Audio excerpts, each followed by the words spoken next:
Hey, what's up, everyone? Morey Croson here, and today we're going to be taking a deeper look at Caleb Williams' throwing mechanics at his pro day. We're going to go ahead and hop right into it. The main thing that really stands out when watching the pro day here is he does such a great job of going through the progressions and really does a great job with his footwork to be able to get the ball out of his hands in a timely manner. You can see with him how he's working through his progression. He's really envisioning the safety or the corners and looking at what's going to be happening front side and then coming back to the backside. And when we go through the throw here, what we're going to see is a great job of being able to really initiate the throw through the hip. So as he's going back and he's loading with his upper body, he's already creating rotation here within the hip. Sorry, that's not a great arrow there, but he's already starting to rotate here with that lower half, right? So his arms going one way and his hips are rotating the other way. This is called hip and shoulder separation, and it's an important thing to be able to really generate a lot of force through the core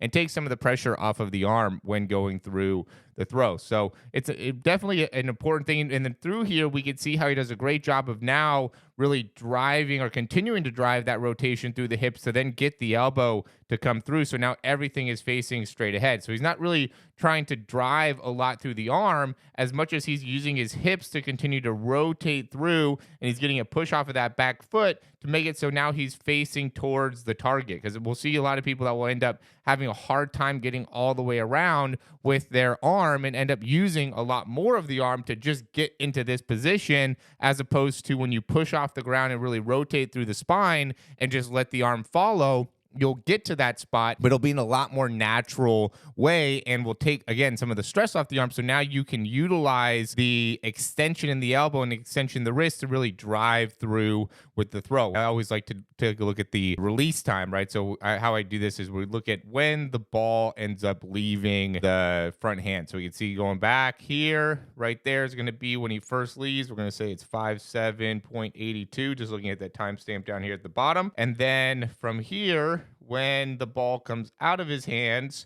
we're seeing 58.10. We're going to say that's about a 0.28 release time, maybe 0.30 release time. Either way, getting the ball out of his hands very, very quickly and is just very efficient with his overall motion. Okay, there's a few different throws we'll go ahead and take a look at here. A lot of them we're going to just be from the front. This one we can kind of see from the side. Again, what I think ends up being important here is just looking to see that load. Does a great job of being able to rotate in the lower half as he's coming up and back with his upper half. And, with this, we could see the position of his arm and his elbow, right? So he's lifting them both simultaneously here as he's then transitioning through the throw. And I think it's important to kind of slow this down and see what he's doing with the arm, elbow to then transition very smoothly, because I see a lot of people that have a hard time in this part of the throw. They'll have a lot of wasted movement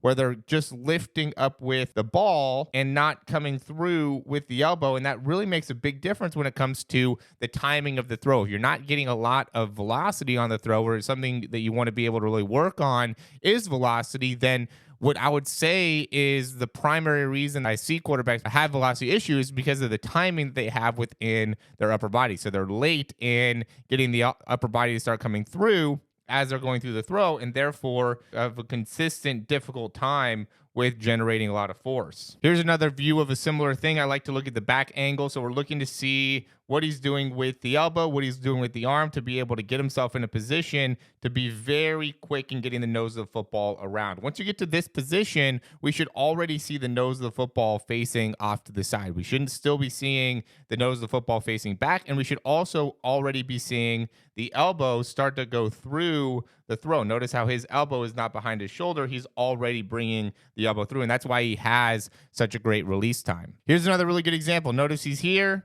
and he gets that foot down. He rotates within the lower body, and now he's rotating within the upper body to help him get that elbow to come through. So if you're trying to do too much with the arm, then what we'll end up doing is it'll make it so now the ball is going to end up going off to the side here. So you don't want to really start generating speed within maybe the hand or the wrist until we're starting to already get this front shoulder to open up, right? If we're early in starting to get movement happening within the arm, then that's when a lot of times we'll see the hand go outside of the elbow, where if we do a good job of really driving that elbow through with that front shoulder, now we'll get everything facing straight ahead, and now we're just getting the wrist in the position to then generate speed. So you can see now here is when he really starts to generate speed through that wrist and extending into the elbow, which makes it so then he could have a nice smooth release there. Here's a really cool concept. You can see how they sync up the lower body with the upper body here. So he's getting that front foot down and really using the rotation of the hips to continue the movement as he's going through the throw. Notice what he's not doing here is he's not doing a ton of extension in that front leg.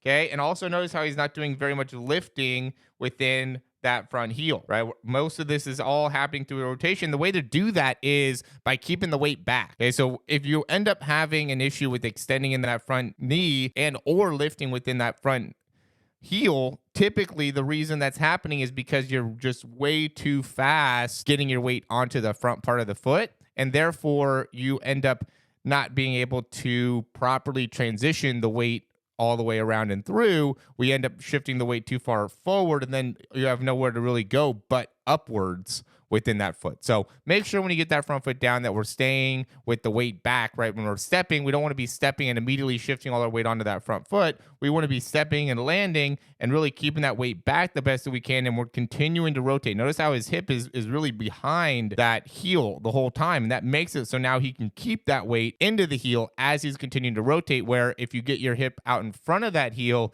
now it becomes a lot more difficult to be able to control your weight as you're going through the throw and as you're shifting your weight forward, which is going to really have an impact on your ability to, again, just maximize control, accuracy, as well as be able to put as much force on the ball as you possibly can. So hope this ended up being helpful for you guys. If it did, go ahead and click that thumbs up down below. Subscribe to the channel. If you have any questions, comments, or recommendations, you can leave those down below. I know I haven't done a lot of stuff for quarterbacks lately. I've kind of been going more so into the speed development side, but I mean, I still work with a lot of quarterbacks, just much more on the breakdown side or more on like an individual basis. But you know, if you want to learn a little bit more about what we do with the breakdowns, we have Quarterback University. That's the primary reason or the primary way that we help out quarterbacks. So you could check that out.